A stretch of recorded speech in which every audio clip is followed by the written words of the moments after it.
Arrest ಮತ್ತು ರೋಹಿತ್ಗಳನ್ನ. So ಅವೆಲ್ಲ ನಮ್ಮ ರಾಜ್ಯದ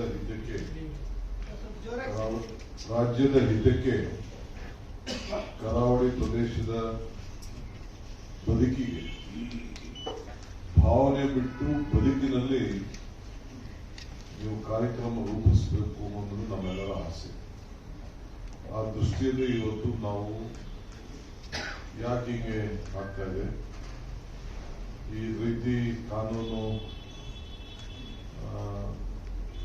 ಜನ ಕಾನೂನಲ್ಲಿ ನಮಗೆ ಆತಂಕ ಉಂಟಾಗ್ತಾ ಇದೆ, ಕಾನೂನು ಹದಗೆಡುವಂತ ಒಂದು ದ್ವೇಷದ ಮನೋಭಾವ ಜನರಲ್ಲಿ ಮೂಡ್ತಾ ಇದೆ ಅನ್ನೋ ಒಂದು ಅಭಿಪ್ರಾಯ, ಒಂದು ಸರಣಿ